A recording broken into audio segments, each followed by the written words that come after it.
বন্ধুরা, তোমরা কেমন আছো? আশা করি ভালো আছো, সুস্থ আছো। আলহামদুলিল্লাহ, আমিও ভালো আছি, সুস্থ আছি। এই তো আমি রেহানা হাওলাদার রেহানা ঢাকা থেকে নিয়ে আসলাম তোমাদের মাঝে ডেলি ব্লগ। তো সকালে ঘুম থেকে উঠে আমি আগে বাসন পেলাগুলো সুন্দর করে পরিষ্কার করে ধুয়ে নিচ্ছি। আর এগুলো হয়েছে প্রতিদিনের কাজ, তাই আমি প্রতিদিনই আমরা সবাই করি। এটা হলো সংসারের একটা অংশ। সংসার বলতে মনে করো সকালে বাসন পেলা ধোয়া, কাপড় চোপড় ধোয়া, ঘর দোয়ার ঝাড়ু দেওয়া, তারপর রান্না করা, কত কত ধরনের কাজই আছে আমাদের মহিলাদের। সংসারের কাজগুলো দেখো করে নিলাম। তুমি তারাবাতি জ্বালাইবা? আমরা এরকম ছোটকালে কত জ্বালাইছিলাম জানো না, অনেক ভালো লাগছে।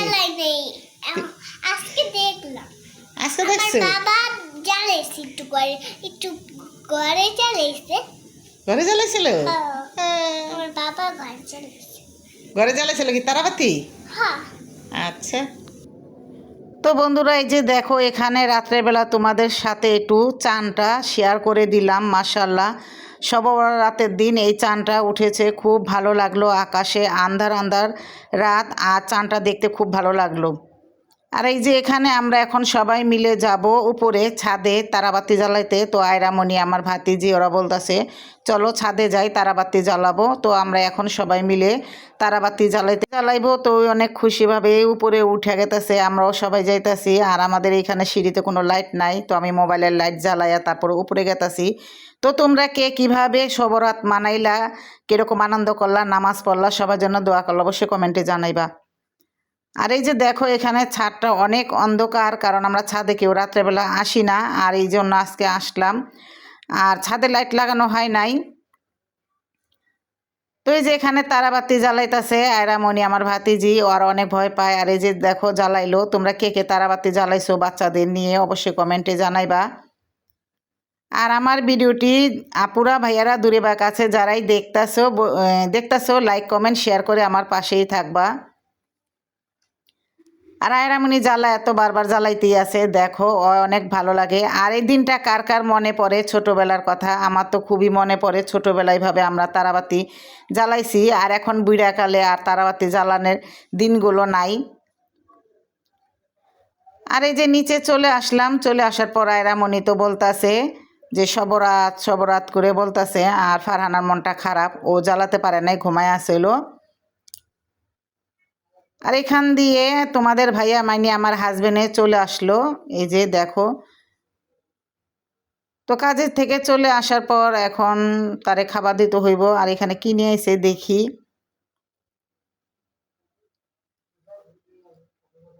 তো এখানে আনছে হলো বাকরখানি সকালে নাস্তা করার জন্য। তো বাকরখানি আমারে দিল, আমি দেখে খুব খুশি হয়ে গেলাম, কারণ বাকরখানি আমার অনেক পছন্দ।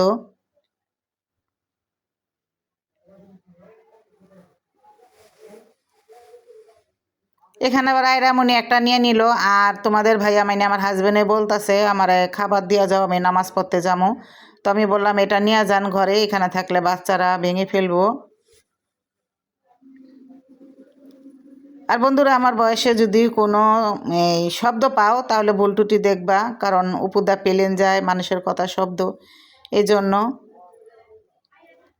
আর এই যে এখানে দিয়ে দিলাম আমার হাজবেন্ডরে ভাত। তো এই যে দেখো আজকে খাসির মাংস রান্না করছিলাম, ওইটাই কুকারে রেখে দিছি, যদি লাগে তারপরে গরম করে দেই। আর এই যে এখানে পোলাও, সাদা পোলাও আর খাসির মাংস খেতে বসছে।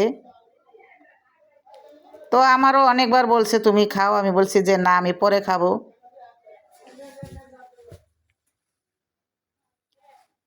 তো এই যে এখন খাওয়া দাওয়া শেষ করে তারপরে নামাজে যাবে নিচে মসজিদে। আমি বললাম যে মাংসটা আর একটু বেশি করে নেন, ঝোল নেন। বললো না, আমি 2 টুকরাই খাই, বেশি খাই তৈব না।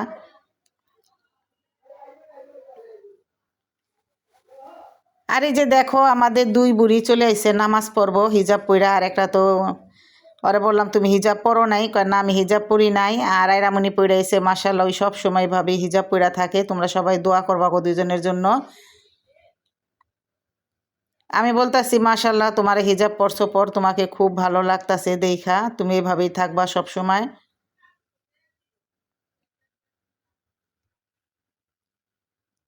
তো এই যে ওরা দুজনে এখন চলে গেল, ওইটা দাঁড়ায় আর চলে যায়। আর এই তো বন্ধুরা, তারপরের দিন সকালে এই যে দেখো ঘুম থেকে উঠছি, দেখো কি অবস্থা। এই যে বিছনার চাদরগুলো উঠাইছি, এখন আমি এগুলো সব কিছু গুছিয়ে নিব। আর চাদরটা আমি এখন বাথরুমে রেখে দিব ধোয়ার জন্য।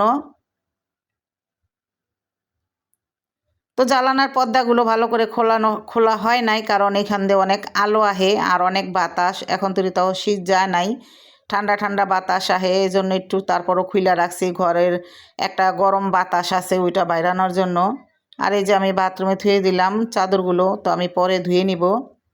আর এই যে এখানে এখন আছে এই যে আপনাদের ভাইয়ার এটা কি বলে পাঞ্জাবি, তো পাঞ্জাবিটাও ধুয়ে দিব। আর এই যে এখানে আমি বিছনাটা গুছিয়ে নিয়েছি সুন্দর করে। তো এখানে আছে বালিশ, কম্বল, অনেক কিছুই শীতের দিনে যা থাকে তাই। আর এই যে এদিকে পর্দাগুলো, এই পর্দাটা আমি সরাই নাই, পর্দাটা লাগানোই। আর এই পর্দাটা আমি শীত আইসে পড়তে সরাই না, অনেক ঠান্ডা বাতাস।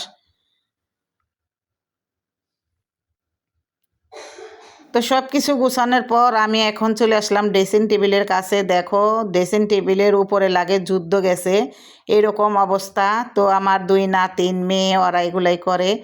আর আমার যে দুই বাবু আছে আমার নাতিন, ওরা সব সময় এটা দিয়ে খেলাধুলা করে, তো গুছায় রাখতে পারি না। এটা হচ্ছে আমার প্রেশারের ওষুধ, এটা আমি সব সময় খাই, না হলে আমার কথা তো জানোই কি হয়, এক বাড়ির থেকে আরেক বাড়ির জায়গা কথা, কোনো স্টেশন নাই।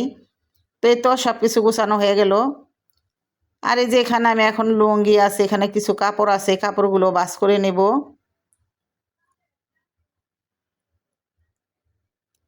সংসারে মনে করো সারাদিন টুকিটাকি কাজ আছেই, একটু না একটু কাজ করতেই হয়।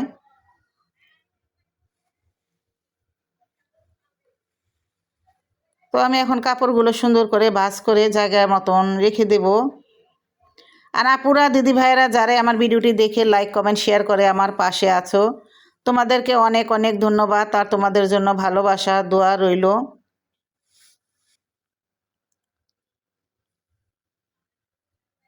তো কাপড়গুলো ভাঁজ করার পর আমি এখন এই যে দেখো দুইটা এখানে মোবাইল চার্জ দিই, তো এটা পড়ে গেছে, আমি আবার একটু ঠিক করে দিলাম এই জায়গাটা। আর এখানে আমি সবসময় আমার মোবাইল চার্জ দিয়ে ভিডিও চালু করে রাখি। আর এই যেখানে একটা ওষুধ আছে নষ্ট হয়ে গেছে, এটা এখন ফেলে দেব। তো এই যে দেখো এখানে সব কিছু গুছানো হয়ে গেছে, তোমাদের একটু দেখাই দিলাম। এইগুলা গুছাইলে কি হইব, আবার এটার উপর দিয়ে আবার যুদ্ধ যাইব। তো ঘরে যখন ছোট বাচ্চা থাকে এরকম হয়, সব সময় গুছিয়ে রাখা যায় না, কারণ ওরা ছোট মানুষ, ওরাই তো করবো এরকম। ওরা যদি না করে তাহলে কে করবে। আর আমরা তো আছি এই সবসময় গুছায় রাখুম। আর এই যেদিকে এখন কাপড়গুলো শুকায় দিতে যাব, ধুইছি বারিন্দায়।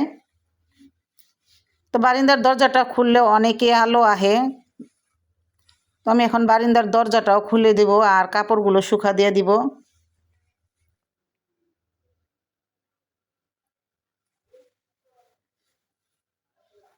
তো এইখানে এখন এই বারিন্দায় এখন কাপড় চোপড় দিই না, দুই একটা দেই, কারণ এই বারিন্দায় গাছ থাকে, গাছের সামনে কাপড় দিলে গাছগুলো মনে করো ভালো করে রোদ পায় না। আর যেই জায়গায় আমি কাপড়টা দিতেছি এই জায়গায় কোনো মনে করো গাছ নাই, দুই একটা আছে, এই জন্য দিই।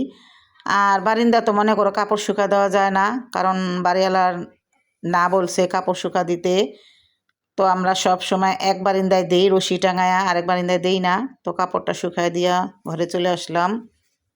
আর এই যেদিকে আমি ছিলকা সহকার আলু ভাজি কেটে নিলাম। আমি সব সময় এই যে ছিলকা সহকার আলু ভাজি কাইটা তারপরে এই যে রান্না করি, এভাবে আমার কাছে ভাজিটা খাইতে খুবই ভালো লাগে। তো তোমরা কেউ পছন্দ করো কি না আলু ছিলকা সহকার ভাজি, অবশ্যই কমেন্টে জানাইবা।